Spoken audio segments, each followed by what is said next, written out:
रखा था। दर्शकों, आज इसी रामचरितमानस के सारे भेद खोलेंगे जो आपको हैरान करके रख देंगे।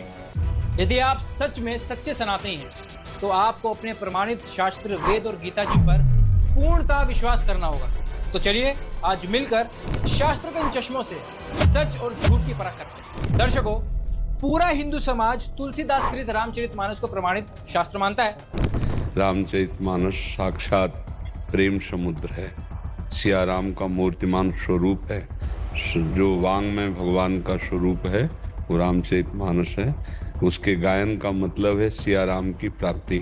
ऐसे रामचरितमानस पर कोई कैसे उंगली उठा सकता है? एक एक शब्द अपने आप में ब्रह्म, एक एक शब्द परमात्मा मैं है, ये समझो सब कुछ है। रामचरितमानस पर किसी भी सनातनी को संदेह नहीं करना चाहिए। रामचरितमानस एक ऐसा सदग्रंथ है जो जीवन का सार बता देता है। दर्शकों, इन तमाम धर्म गुरुओं ने रामचरितमानस का क्या सार बताया है, पहले आपको वो सुना देते हैं।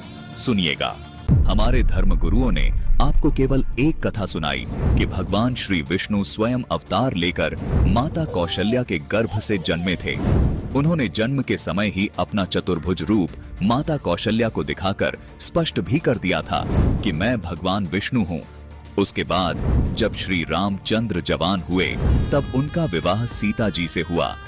राजा के घर जन्मे श्री रामचंद्र जी का ज्येष्ठ पुत्र होने के नाते राजा बनना तय था, परंतु राज्य अभिषेक से पहले ही उनको वनवास जाना पड़ा। उनके साथ उनकी पत्नी माता सीता जी व भाई लक्ष्मण भी गए। सीता जी का अपहरण निर्भाग रावण ने किया, अपना भी नाश कराया और श्री रामचंद्र जी को भी दुख पहुंचाया। 12 वर्ष तक श्री रामचंद्र जी सीता जी की खोज में लगे रहे। रावण से युद्ध किया, सीता जी को बचाया और 14 वर्ष का वनवास पूरा करके अयोध्या लौटे। अयोध्या लौटने के 2 वर्ष बाद ही किसी कारण से श्री रामचंद्र जी ने गर्भवती सीता जी को घर से बाहर निकाल दिया। आजीवन पति पत्नी कभी नहीं मिल पाए, लेकिन हमेशा मर्यादाओं का पालन किया। इसलिए श्री राम जी को मर्यादा पुरुषोत्तम कहा जाता है और यही रामचरितमानस का सार है। दर्शकों, ये था हमारे धर्म गुरुओं का श्री रामचरितमानस को लेकर दिया गया आज तक का ज्ञान। दर्शकों, रामचरितमानस हर सनातनी हिंदू के लिए बहुत मान्य और पवित्र ग्रंथ है। क्या ऐसा हो सकता है कि सिर्फ एक राजा और रानी वाली कहानी की तरह रामचरितमानस का सार होगा? बिल्कुल नहीं। रामचरितमानस को भले ही ये तत्वज्ञानहीन धर्मगुरु समझ नहीं पाए, लेकिन अब जो रहस्य संत रामपाल जी महाराज आपको रामचरितमानस से आपके सामने उजागर करेंगे, उन्हें देखकर आपके होश उड़ जाएंगे। आज रामचरितमानस का असली सार आपके सामने उजागर होने जा रहा है, जो आज तक आप सभी सनातनी हिंदू भाई बहनों से छिपाया गया था। क्या आप यकीन कर सकते हैं कि ब्रह्मा विष्णु महेश किसी अन्य भगवान की भक्ति करते हैं? आपको इसी रामचरितमानस से प्रमाणित करके बताते हैं कि ब्रह्मा विष्णु महेश भी किसी अन्य भगवान की भक्ति करते हैं, जिससे सिद्ध होगा कि ब्रह्मा विष्णु महेश भी किसी प्रभु के भक्त हैं। अब आपको दिखाते हैं श्री रामचरितमानस से वह प्रमाण जिससे स्पष्ट होगा कि ब्रह्मा विष्णु महेश से ऊपर भी कोई भगवान है। बालकांड में एक प्रकरण आता है जब मनु और सतरूपा परमात्मा को पाने के लिए तपस्या करने लगते हैं। आइए देखते हैं मनु और सतरूपा किस परमात्मा की भक्ति कर रहे थे।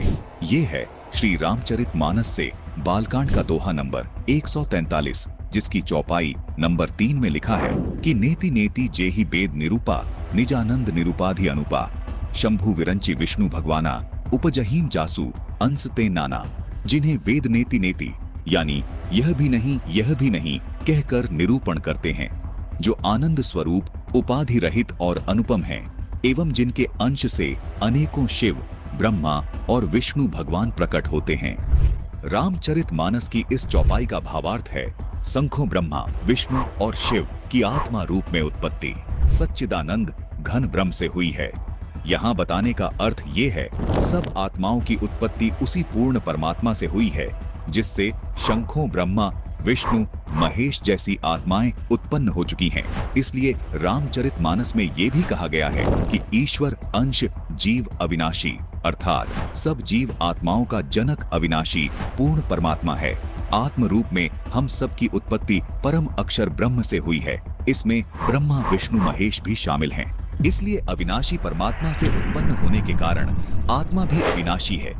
जब तक आत्मा जीव रूप में इन स्थूल शरीरों में अन्य माता पिता से जन्म लेती रहती है, तब तक शरीर नाशवान होता है, जबकि आत्मा तब भी अविनाशी ही रहती है।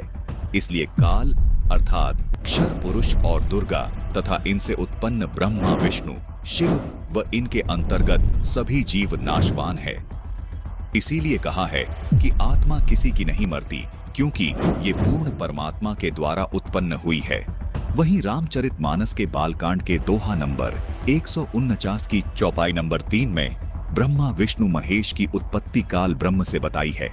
दर्शकों, यहाँ इन तीनों देवताओं के शरीर की उत्पत्ति काल ब्रह्म और दुर्गा देवी द्वारा मैथुन क्रिया से होने का प्रमाण है। अर्थात आत्मा रूप में तीनों भगवानों की उत्पत्ति पूर्ण परमात्मा से हुई है और बाद में स्थूल शरीर में पैदा करने वाले काल ब्रह्म और देवी दुर्गा जी हैं। यहाँ दर्शक भ्रमित न हो कि इस चौपाई में लिखा है कि तीनों देवता सच्चिदानंद ब्रह्म से पैदा हुए हैं, जबकि दूसरी चौपाई में लिखा है ब्रह्म से पैदा हुए हैं। यहाँ आपको दोनों चौपाइयों का भेद समझा दिया गया है।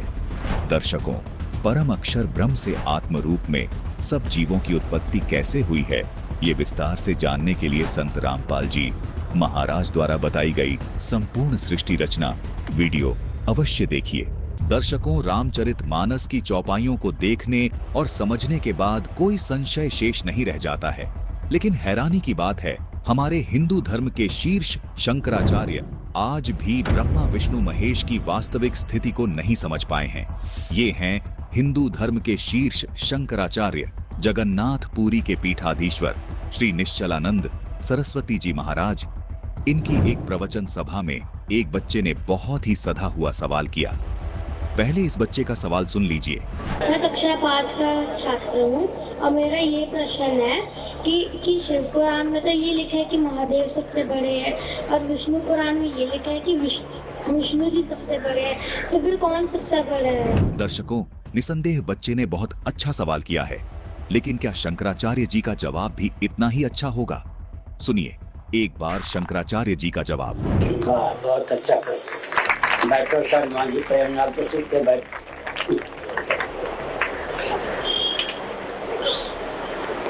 लक्षण एक होने पर वस्तु और व्यक्ति में एकत्व मान्य है। लक्षण साम्य से वस्तु साम्य के कारण वेदों में जो परमात्मा का लक्षण है वही लक्षण पौराणिक जगत में और वेदों में भी स्कंदोपनिषद आदि वेद हैं। एक ही परमात्मा सृष्टि के प्रारंभ में स्वयं को 5 रूपों में व्यक्त करते हैं। उत्पत्ति नामक कृत्य का निर्वाह करने के लिए स्वयं को हिरण्यगर्भ ब्रह्मा बना देते हैं, या हिरण्यगर्भ ब्रह्मा के रूप में व्यक्त होते हैं।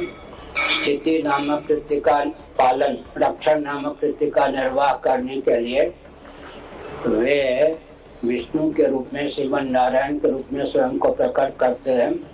संहार नामक कृत्य का निर्वाह करने के लिए शिव के रूप में प्रकट करते हैं। निग्रह नामक कृत्य का निर्वाह करने के लिए, कृत्य माने कार्य, शक्ति के रूप में स्वयं को व्यक्त करते हैं। अनुग्रह नामक कृत्य का निर्वाह करने के लिए गणपति या गणेश के रूप में स्वयं को प्रकट करते हैं। शिव पुराण में शिव जी को ब्रह्म कहा गया है, वही लक्षण विष्णु पुराण में विष्णु जी को लेकर है, देवी भागवत में देवी को लेकर है, गणेश पुराण में गणेश को लेकर है, सूर्य पुराण में सूर्य को लेकर है। तो लक्षण साम्य से वस्तु साम्य, सगुण साकार रूप है, लेकिन पूर्ण परमात्मा के ही सब अवतार है।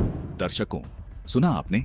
शंकराचार्य जी के जवाब को सुनकर कोई भी व्यक्ति ये नहीं बता सकता कि ब्रह्मा विष्णु व शिव में बड़ा कौन है तथा पूर्ण परमात्मा कौन है। और शायद इसीलिए आज तक हिंदू धर्म का सबसे बेबस चेहरा आज इन तस्वीरों के रूप में देखने को मिल रहा है। अगर इन शंकराचार्यों ने इस सवाल का सही जवाब दिया होता तो हर सभा में इनको इस सवाल का सामना न करना पड़ता। लेकिन दर्शकों, मायूस मत होइएगा, आज आपको प्रमाण सहित बताएंगे कि ब्रह्म पुराण में ब्रह्मा भगवान क्यों हैं, विष्णु पुराण में विष्णु भगवान क्यों है और शिव पुराण में शिव भगवान कैसे हैं। आज